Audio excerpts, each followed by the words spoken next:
So mga pamangkin, sobrang interesting ng video natin ngayon. It's a vlog about sa pagkakita dito sa probinsya. And malimit ako mag-upload ng ganitong video guys. So panoorin nyo ang ganda ngayon kasi pupunta ako today sa duck farm sa may Itikan, sa may malapit lang sa may lake. Kasi mag-harvest tayo ng itlog. Ang dami nun. Tignan natin kung ilan nga bang ulo ng itik yung ating pupuntahan ngayon tala. Let's go guys. Yun mga pamangkin, ngayon kasi 4 o'clock ako gumising. So kasi maaga sila mag-harvest, mga 4 o'clock or after 3 o'clock mag-harvest na sila. Kasi maya pag maliwanag na, baka sakaling matutunan tayo, i-interviewin natin si sir sa pag-iitik niya. Yan o, may mga itlog ditong pa isa-isa o. Yan o, kasi sa labas ito ng tent. Ayan o, medyo maputik.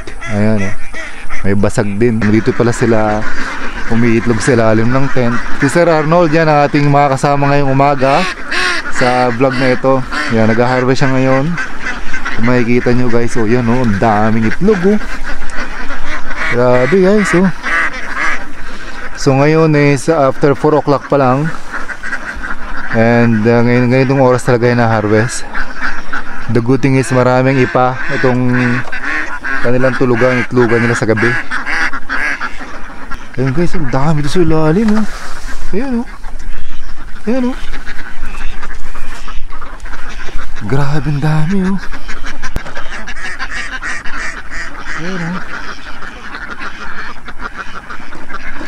Ayan, kung makikita nyo yung pinupulot nyo dito. Ayan, ganyan pala ang pag-harvest ng itlog sa madaling araw. Talagang nakalatag lang yung itlog sa kanilang paitlogan. So bali naka pangatlong tray na ito sir. So ito yung unang tray guys. Huwag natin dito si Sir Arnold at nagbibilang. Ito yung unang tray. Yun yung isang tray. So bali 300 itong isang tray na ito. And then 300 din yung isang tray na yon. May mga nagsikalat pa dun no? Sa labas kasi yung mga itlog sa labas sobrang putik ng itlog. Bali itong dalawang tray na to 600 na. Ayun. Tapos ito namumulot pa si sir dito sa ilalim oh. Boss Arnold, anong mga average tuwing umaga ilang itlog ang nakukuha mo? So more than 900 eggs ang kanyang na-harvest every morning.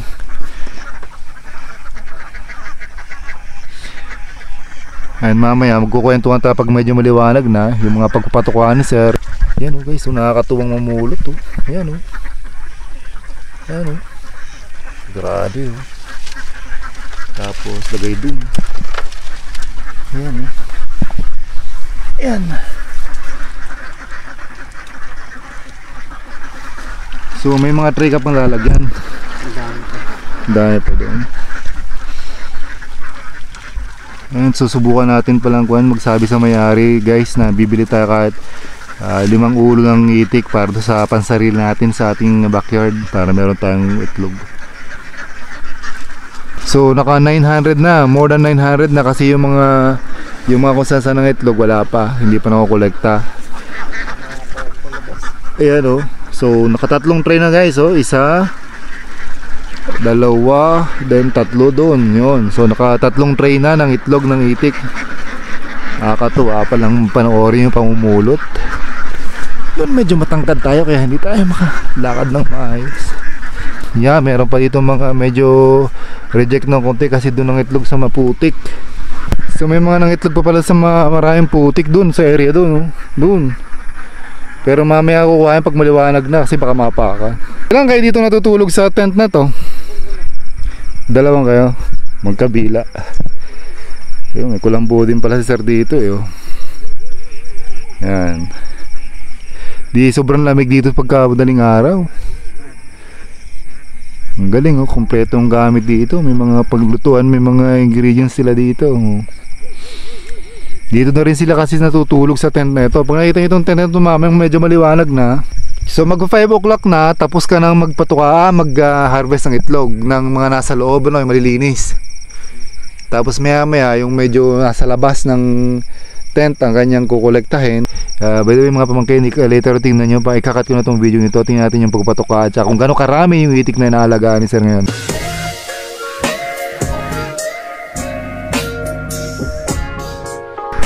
So mga pamangkin, nagbubukan liwayway pa lang, and si Sir Arnold namumulot ng mga tirang itlog na hindi doon iniitlog ng mga itik sa kanilang paitlogan sa tent.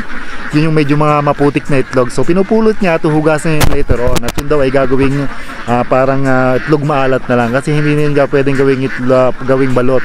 Hindi na yun dadalhin sa incubator. So anyway, panoorin natin si Sir Arnold magpatuka. Mamaya tingnan natin, tanungin natin, kasi matagal na pala siya sa ganitong pag-farm, pagda-duck farming. Kaya medyo kabisado na niya ang mga ganitong mga pasikot-sikot sa ganitong pag-aalaga ng itik. Katanungin natin later, baka may matututunan tayo sa pag-aalaga. Malay mo, mga nanonood dyan, baka magka-interest kayo mag-start ng sariling itikan, paitlugan. Anyway, tara panoorin natin yung routine niya sa umaga. Yan mga pamangkin, kung nakita niyo sa likod ko, naghihintay na yung mga itik na sa kanilang patuka kasi gutom na ata. Si Sir Arnold naglilinis na ng kanilang mga patukaan. Ayan. This early morning, nalinis na niya lahat ng patukaan. Nahugasan na niya kasi dapat lagi malinis yung patukaan. Yan o, sa likod, dami niyan guys.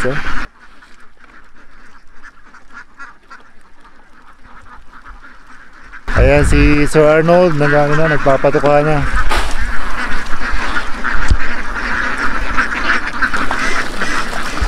Ayan o.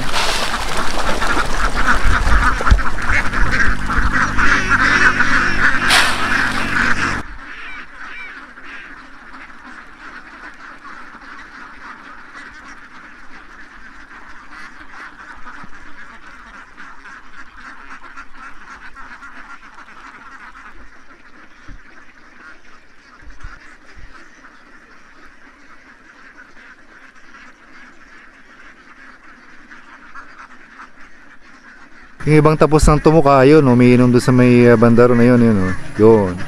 Meron silang painuman doon. Ayan. Ang dami nito guys, tatanungin natin mamaya Sir Arnold.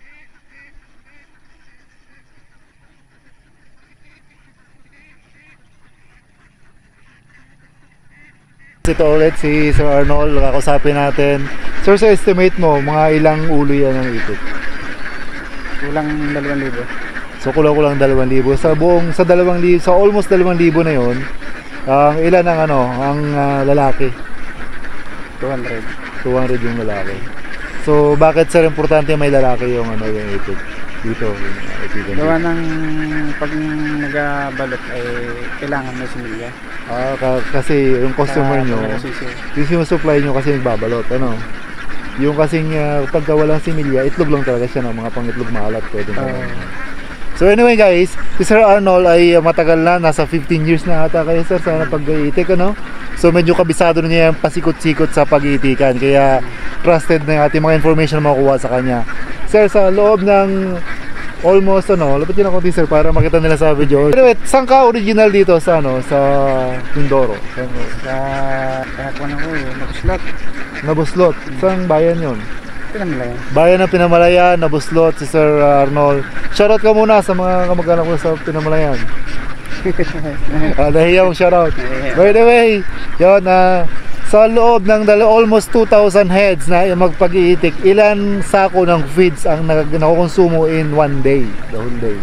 5 sako. Yun, nasa 5 sakong feed. So, kasi later on, malalaman natin kung tumutubo ba, magkano kinikita sa pag-iitikan. So, sa loob ng 5 sako na feeds na yun, nauubos ng whole day yun. Every day, almost nauubos yun.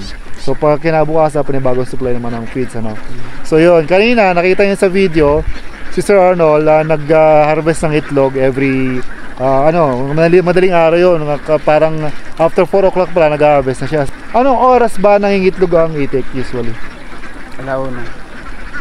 Alauna.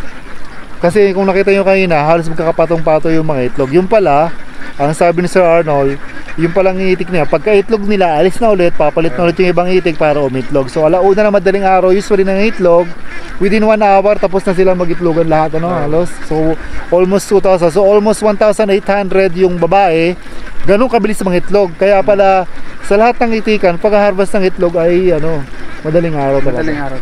Mga alas 4 talaga, Yun, kung nakipansin nyo kaya, medyo maputi kasi kaulan na kagabi, sobrang lakas ng ulan. Kung nakita nyo sa background namin, Andyan yung more than yung almost 2,000 na itik sa likod natin. By the way sir, hindi na ba pakakawalan sa Mamaya pa yan, papawalan dyan. Sa kanilang pahingahan. So mamaya mga anong oras yun? Mga 7:30. So mga around 7:30 ng umaga, pag medyo umiinit na o pag medyo late na, sila ipakakawalan doon sa isang sa mas malawak na fence.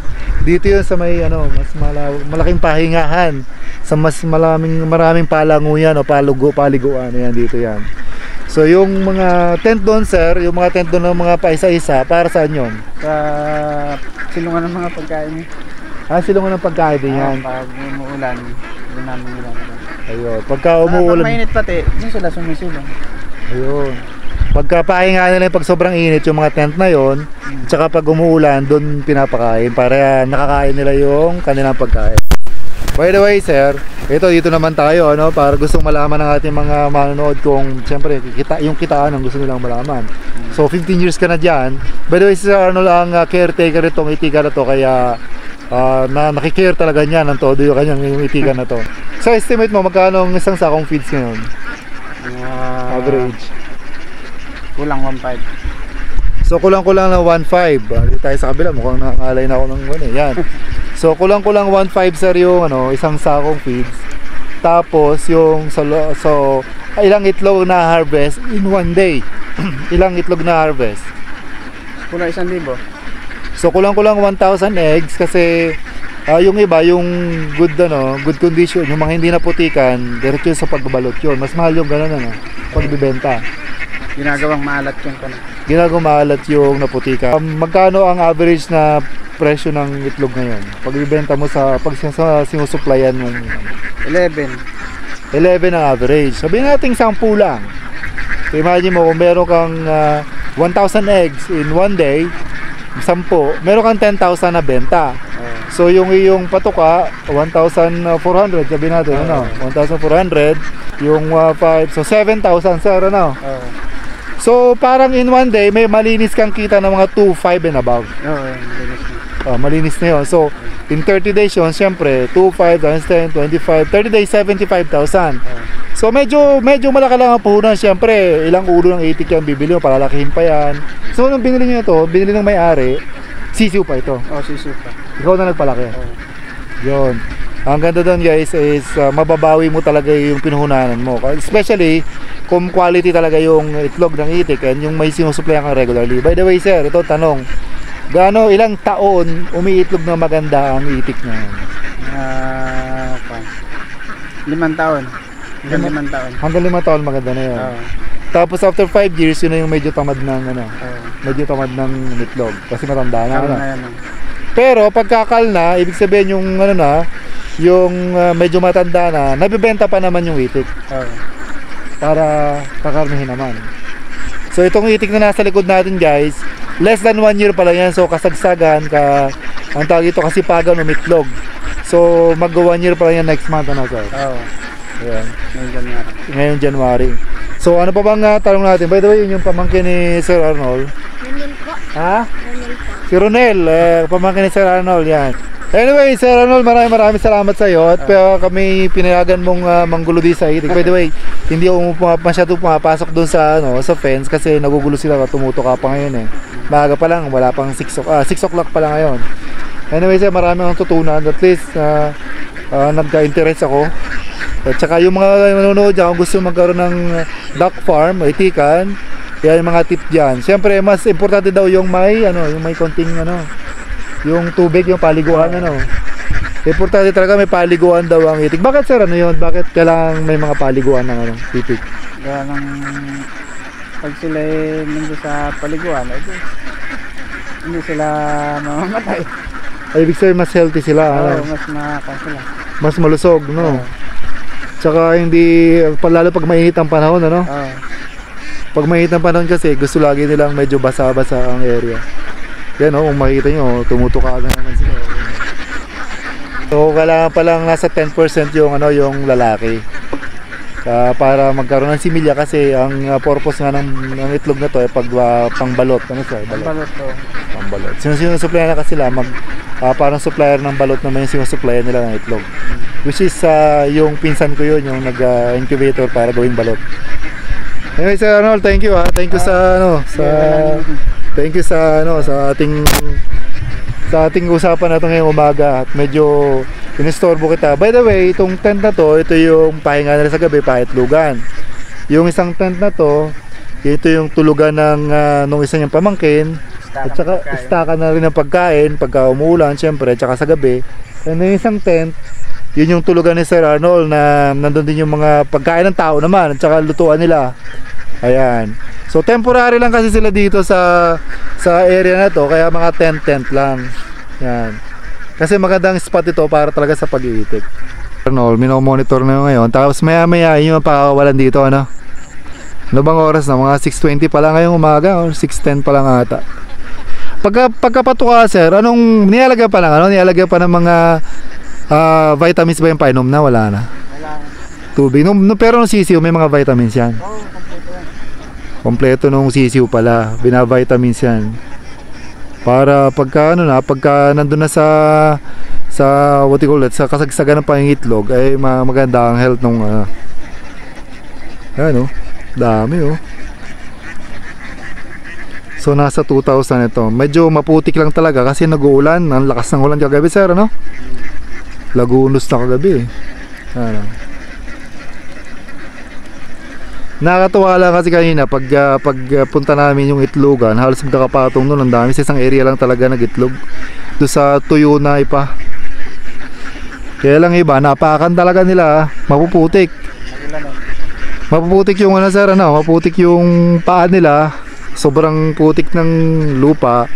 Kaya napagapakan nila ibang itlog. Kaya no choice kundi hugasan, pang gagawin na lang itlog malat. Ano, sir? Yun, finally guys, natuloy ang pag-vlog ko sa ganitong itikan. Matagal ko nang gustong pumunta sa ganito, and personal experience na rin, hindi lang sa pag-vlog, kasi gusto ko makita yung pag-harvest ng itlog, gano'ng karami, and gano'ng karami pinapatuka, at saka parang ang sarap lang sa paningin na sobrang daming itik na nakikita na tumutuka, naglalakad. By the way, maraming salamat sa panonood guys. Sana nakakuha kayo ng tip. At sabi ko nga kayo na mag-upload tayo ng maraming ganitong video. Siguro malimit na tayo mag-upload ng ganitong klaseng video, yung mga pagkakakitaan sa probinsya, tsaka parang mga backyard farming, or interview natin yung mga tao talagang involved sa ganitong industry, para at least makuha tayo ng mga tips sa ganito, di ba?